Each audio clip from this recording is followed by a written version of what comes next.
샬롬. 자, 오늘은 11월의 첫날, 우리 11월 1일을 맞이하게 되었습니다. 저는 오늘 저희 기관의 소식지를 배부하기 위해서 잠깐 펜을 들었습니다. 그리고 인사말을 올리면서 이런 이야기를 했습니다. 11이라고 하는 숫자를 맞이하고 보니 달력의 어떻게 보면 마지막 장, 왜냐하면 2달에 걸친 그 내용으로 한 장씩 되어 있는 달력으로 말하면 이제 마지막 한 장이 달려 있습니다.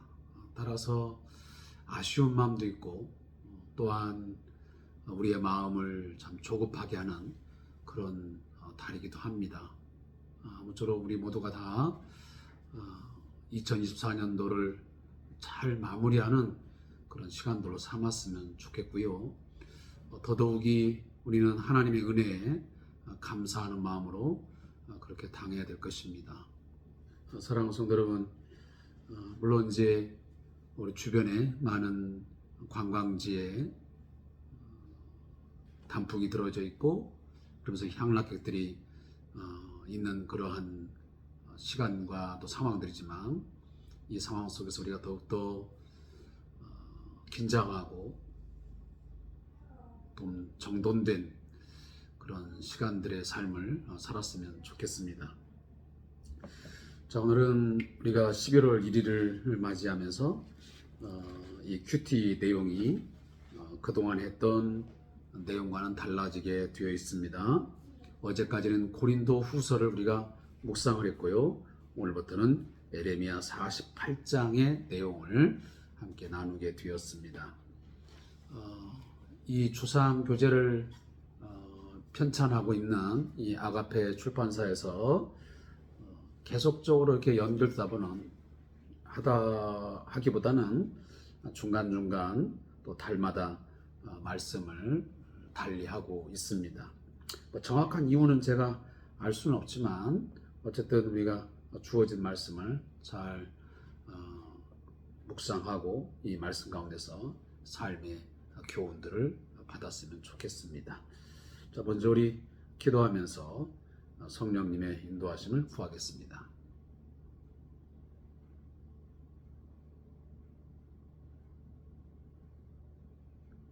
매달 하루하루의 삶 가운데에 우리와 동행해 주시고 우리를 안위하여 주시는 하나님 아버지 감사합니다. 지난 10월 한 달 동안 많은 사건 사고, 많은 주변에 어려운 상황 있었지만 그 가운데서 저희의 생명을 지켜주시고 저희의 가정과 또 직장과 사업장, 이 나라와 이 민족 지켜주심에 다시 한번 감사와 영광을 돌려드립니다. 하나님, 이제 11월 달이 되었습니다. 이번 한 달 기간 동안도 하나님께서 우리에게 주시는 이 귀한 선물의 시간들 우리가 소중하게 잘 간직하게 하시고 또한 세월을 아끼며 살아갈 수 있도록 인도하여 주시옵소서. 예수님의 이름으로 기도합니다. 아멘. 자, 하나님 말씀은 에레미야 48장 11절부터 25절까지 말씀을 같이 읽겠습니다. 에레미야 48장 11절에서 25절 말씀입니다.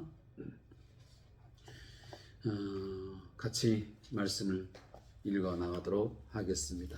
우리 구약 성경으로는 1127페이지가 되겠습니다. 모압은 젊은 시절부터 평안하고 포로도 되지 아니하였으므로 마치 술이 그 찢기 위에 있고 이 그릇에서 저 그릇으로 옮기지 않음 같아서 그 맛이 남아있고 냄새가 변하지 아니하였도다. 그러므로 여호와께서 말씀하시니라.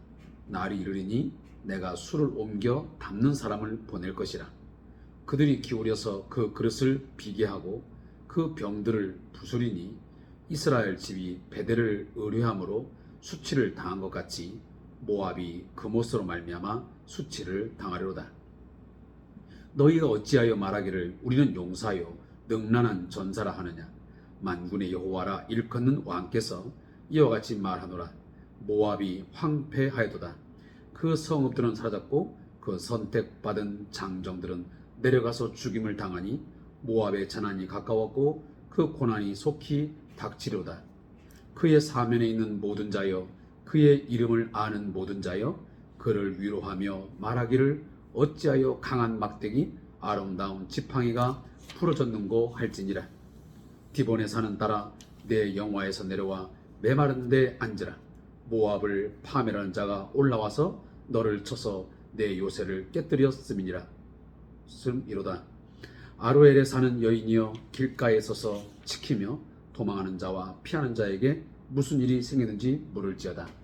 모압이 패하여 수치를 받나니 너희는 울면서 부르짖으며 아르논 가에서 이르기를 모압이 황폐하였다 할지어다.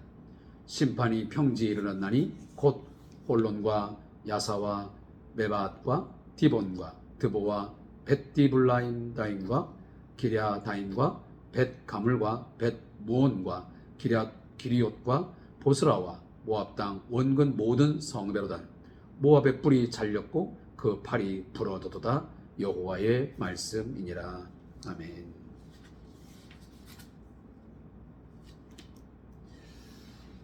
자, 우리가 이 에레미야서를 다시 묵상하게 되었습니다. 이미 우리는 에레미야서에 대한 객관적인 설명을 이미 들은 적이 있습니다. 이 큐티 책에도 앞부분에 또다시 제 설명을 하고 있습니다. 에레미야서는 구약 성경, 특히 이제 성경 전체를 볼 때 시편을 빼놓고는 가장 긴 책입니다. 이 에레미야서의 가장 큰 핵심적인 어떤 그 줄거리는 뭐냐면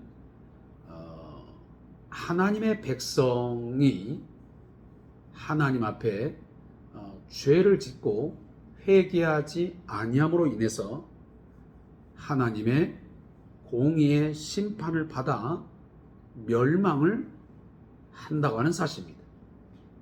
그러나 그 멸망 가운데서도 하나님이 진노 가운데서도 결국 자기 백성의 얼마를 남겨놓으심으로, 다시 말하면 그루터기를 남겨놓으심으로 또다시 그 가운데서 자기 백성을 만들어 가시고 자기 백성을 더 크게 확장시키는 그런 내용들이 바로 이 에레미야서에 나와 있습니다.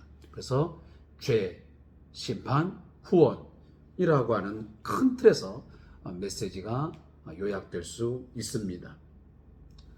또 한 가지, 이 에레미야서를 기록한 사람은 에레미야 선자인데, 이 에레미야 선자는 우리가 이미 성경에서 나와 있는 대로 요시야 왕이 등극한 제13년, 다시 말하면 BC 627년부터 시드기야 왕 11년, BC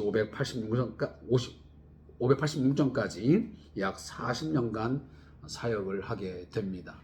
어쩌면 남유다의 멸망사와 깊은 연관이 있는 선지자 중에 한 사람입니다.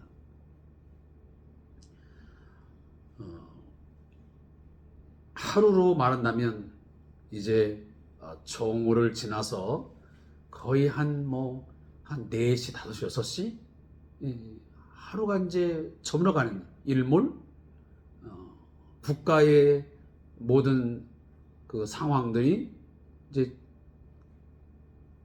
어쩌면 쇠락기, 쇠퇴기, 그리고 멸망기를 가는 그런 상황 속에서 에레미야는 선자로서의 활동을 했습니다.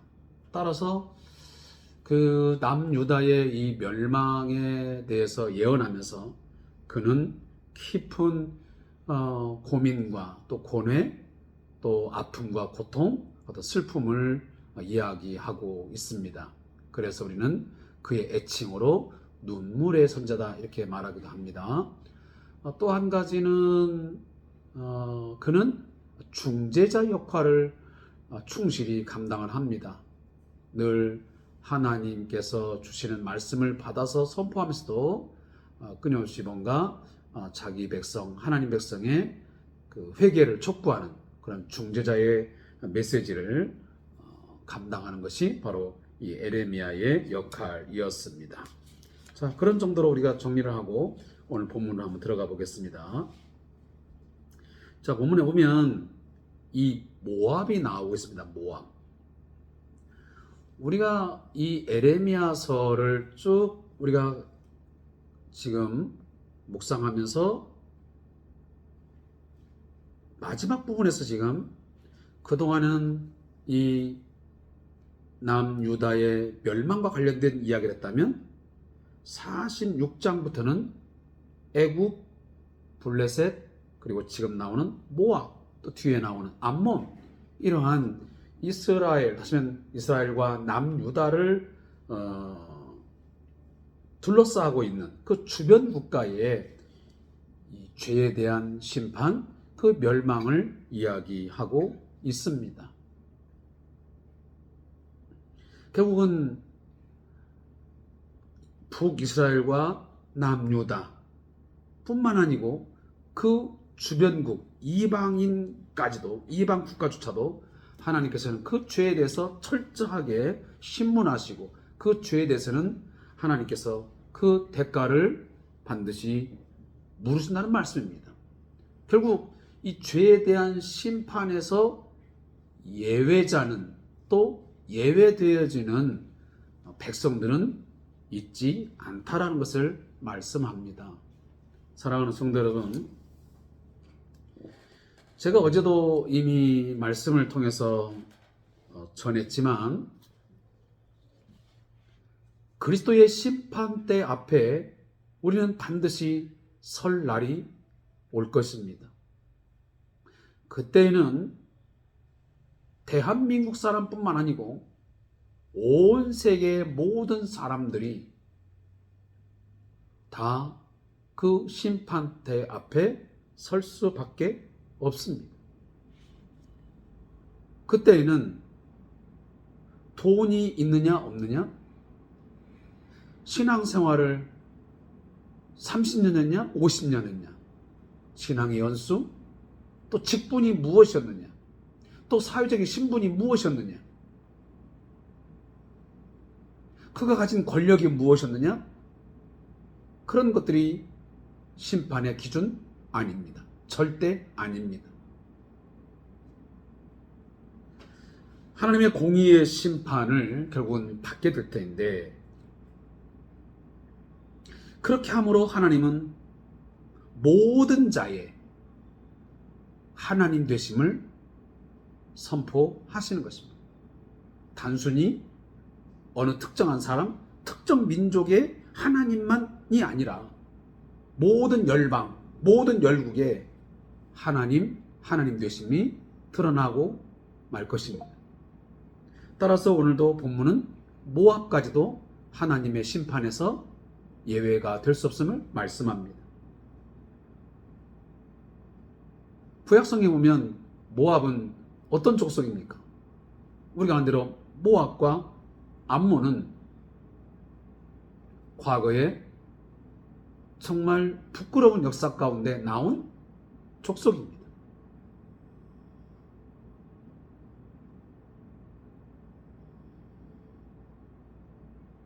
롯이, 우리가 이미 알고 있는 것처럼 잘못을 저질름으로 그 속에서 나온 두 아들이 바로 이 모압과 암몬 아니겠습니까?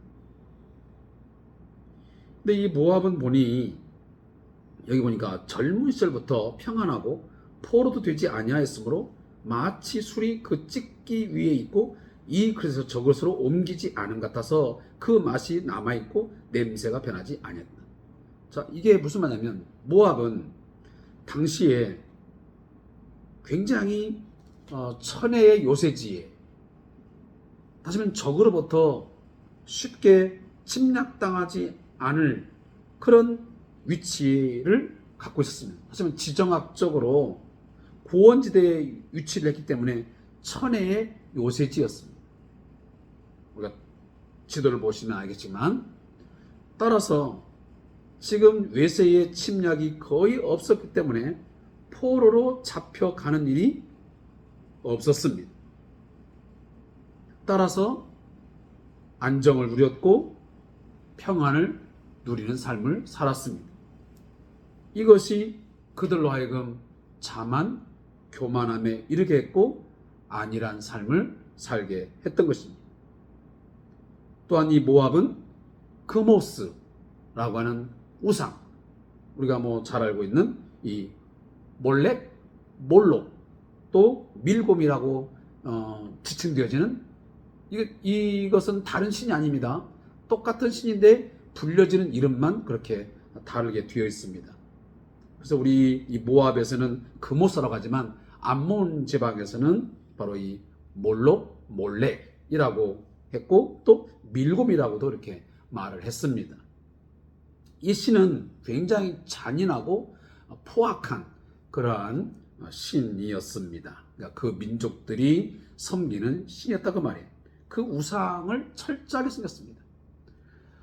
특히나 이 몰록, 이 그모스 신은 유아들을 잡아서 제사를 드리는 인신 제사를 하는 그런 아주 악한 의식을 행하는 그런 우상이었습니다. 그런데 이 유아 제사를 인신 제사를 하는 이 그모스를 섬겼던 바로 민족이 모압입니다. 암몬도 마찬가지.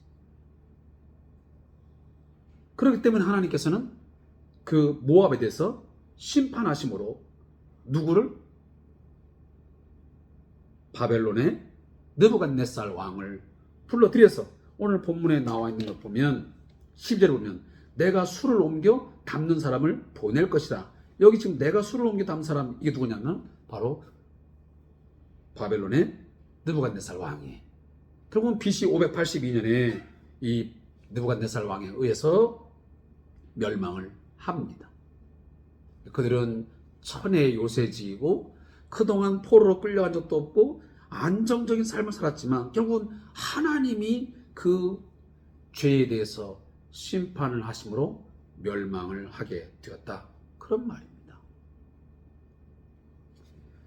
그래서 14절에 보면 너희가 어찌하여 말하기를 우리는 용사요 능란한 전사를 아느냐.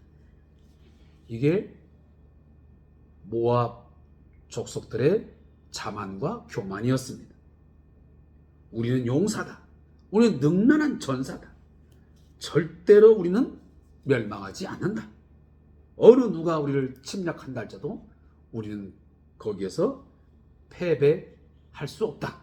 그만큼 자신들의 강성함, 견고함을 자랑했던 민족이었습니다.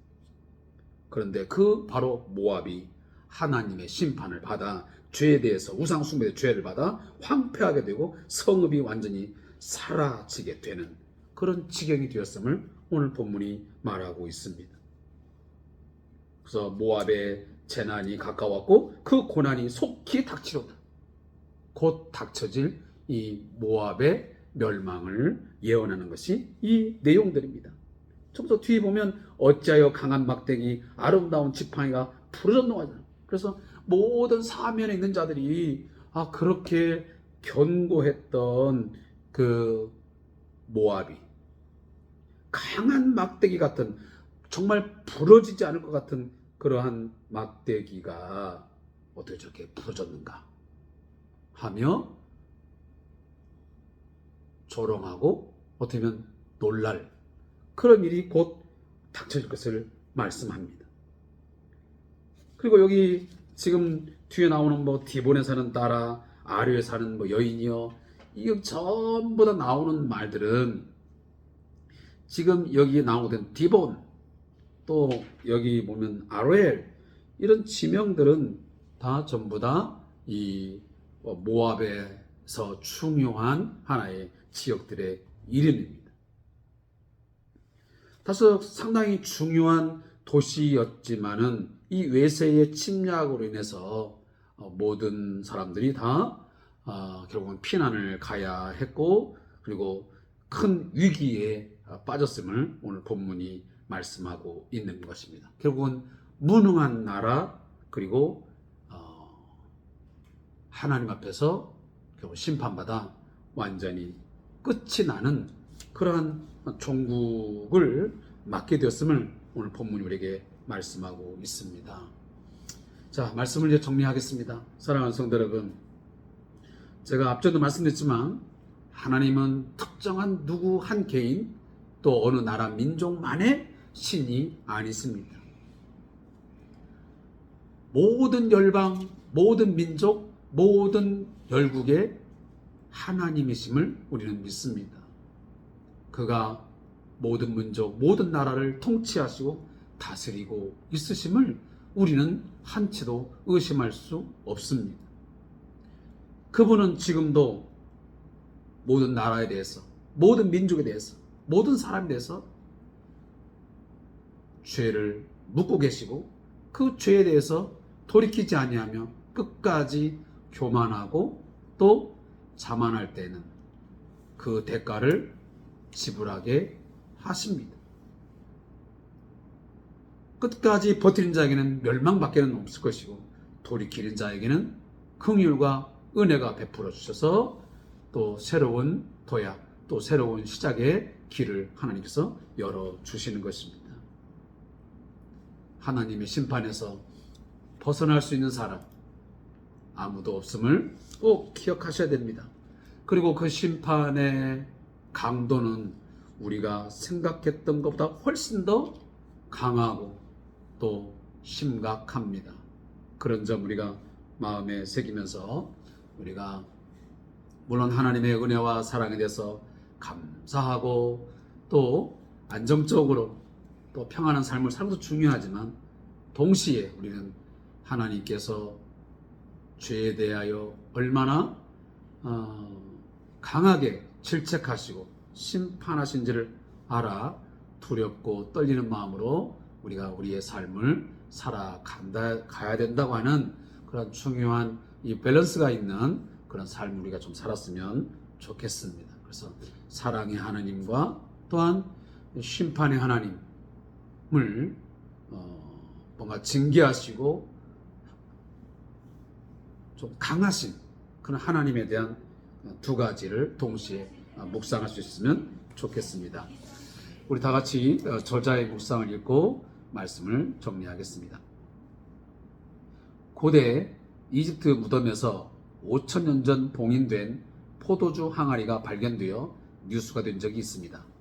2023년 10월 빈 대학의 고고학자 크리스티나 큘러 박사가 이끄는 국제고고학 조사팀이 이집트 아비도스에 위치한 제1왕조 메르네스 여왕 무덤에서 수백 병의 대형 와인 항아리를 발견했는데 그중 일부는 보존 상태가 좋은 것으로 전해졌습니다.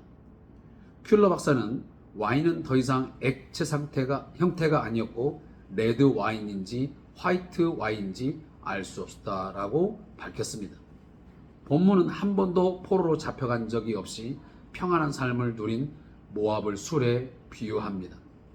왜냐하면 이 모압 땅은 바로 포도주가 또 포도가 굉장히 크게 또 많이 재배가 되었고 포도주는 유명한 산업이었습니다. 그러니까 모압은 이 포도주와 술과 상당히 연관성이 깊은 그런 민족입니다. 그렇기 때문에 하나님이 일부러 모압에 관련된 심판을 내릴 때 이 포도주 이야기를 일부러 꺼내고 있는 것입니다.